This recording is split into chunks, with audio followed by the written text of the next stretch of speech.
But to get those kind of leaders, we have to recognize that it starts with us.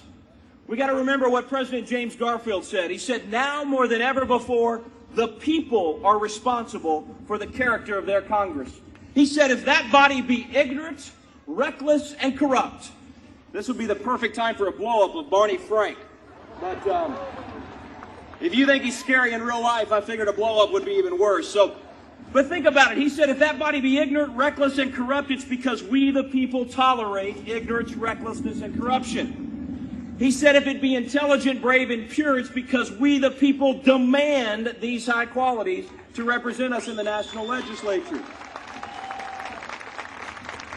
He said, if the next centennial does not find us a great nation, it will be because the people who represent the enterprise, the culture, and the morality of the nation, that's us, because we do not aid in controlling the political forces. It is our job. We have to do this. Now, I know you recognize this. You've acknowledged this. But we've got to get our friends and our family and our neighbors, and we've got to give them a clarion call. We've got to remind them that if America is to be saved, it is you that must do the saving. I must do the saving. We can't count on some white knight presidential candidate or any political party. We are the ones endowed by our Creator with these rights. We are the ones that must stand up and fight for them. We are the ones that must have our values counted and our voices heard. Now, I got a little off track there. The second reason that I'm joyful and I think we're going to win this thing and why America is going to come out of this stronger than it went into it. We have answered the question that a year and a half ago we didn't know the answer to. We didn't know if our nation was marching down this road because of complacency or apathy. Friends, if it's complacency, it just simply means the American people have been busy. We've been running our lives. We've been taking care of our families, raising our children, running our businesses. We've forgotten the burden that comes with that freedom. Apathy would mean that the American people voted for socialism, they knew it, and they don't care. We know now, because after a year of people like you coming out, that it was complacency. We have awakened ourselves, we have shaken ourselves out of this slumber. We've awakened the American people and said all is not lost, but it will be unless we stand up and accept the call and do our duty. That's what this day is all about. That's why a year later you're still doing it, and I know you're not going to forget in November.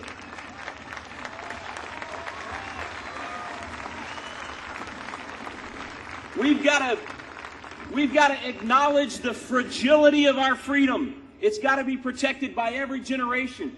Representative government is not easy. It's hard. It takes time. We didn't get in this mess overnight. We're not going to get out of it overnight. We've got to take a long-term vision on this. It's not one election cycle, friends. We've got to be doing this for a generation.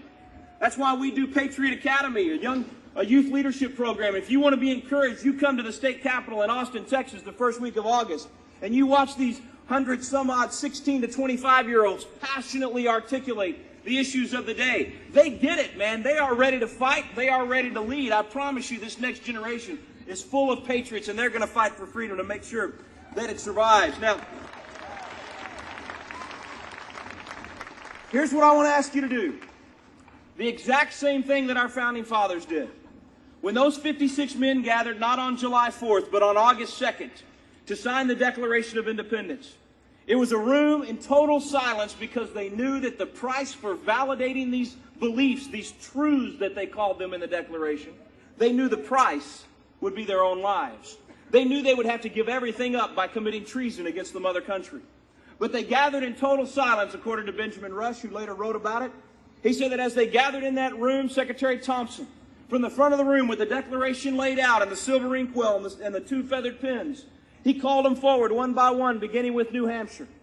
He said, Josiah Bartlett of New Hampshire. And Bartlett got up, he came forward, he took out that pen, he dipped it in the ink, and in total silence, he signed the Declaration of Independence, went back and sat down. One by one, they came.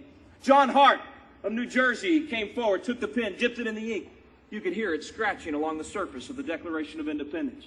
No one said a word until Elbridge Gerry was called forward. Now, 10,000 people. How many of y'all have even heard of Elbridge Gerry? Most people don't know who he is. Not well known. Went on to be vice president, but here's all you need to know about him for this story. He was not a big guy. I mean, he was a little bitty fella. He was not the towering 7-foot Hulk Hogan type specimen that stands before you speaking this evening. I was kind of hoping the stage would be deceptive. I didn't. Anyway, look, here's the deal. Little bitty guy. He gets up there to sign the Declaration of Independence. And from the back of the room, Colonel Benjamin Harrison, the largest of the founders, could have played middle linebacker for the Texans. He breaks the silence of this amazing moment with these words. He says to the little man up front, he says, "I shall have a great advantage over you, Mr. Jerry, when we're hung for what we're now doing."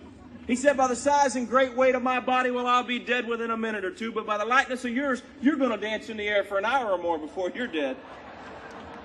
True story, only words spoken during the signing of our Declaration. Now, why did I tell you that? Because it's funny, first of all, but here's the real reason. It tells you that those 56 men knew what they were doing. They knew that the price would be their own lives, and yet they got up out of that chair. They came forward, they took that pen, they dipped it in the ink, and they signed beneath that amazing final sentence.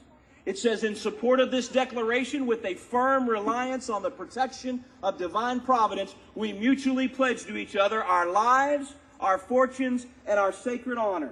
True patriots, they didn't just sign a petition and go home, friends. They gave it. They gave their lives. They gave every penny they had. They stood up and had the courage to speak the truth, no matter what it cost them. And that's what you and I have to do today to save our country.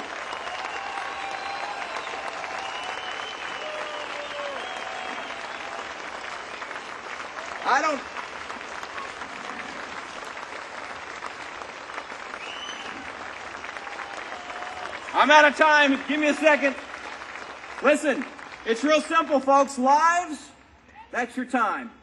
Give of your life, just like you're doing tonight. Give an hour or two every week, not just this year in this election cycle, but from now on, investing in freedom. Fortunes, that's your money. Start investing. I don't care, 1%, 2%, 5% of your income. Find candidates you can believe in. Find causes and organizations you can support. Sacred honor is simply the courage to stand up and speak the truth. It may be dinner with your friends, being willing to talk about religion and politics like we need to. It may be writing that letter to the editor or the congressman or the state rep, whatever it is. Have the willingness to give up your life, your fortune, and your sacred honor. And I believe that when history writes its chapter on us, when they say of our generation, when we had the opportunity to stand guard at the watchtower of freedom, I pray they will not say that on our watch the torch of freedom was only dimly lit, or God forbid, that it was extinguished.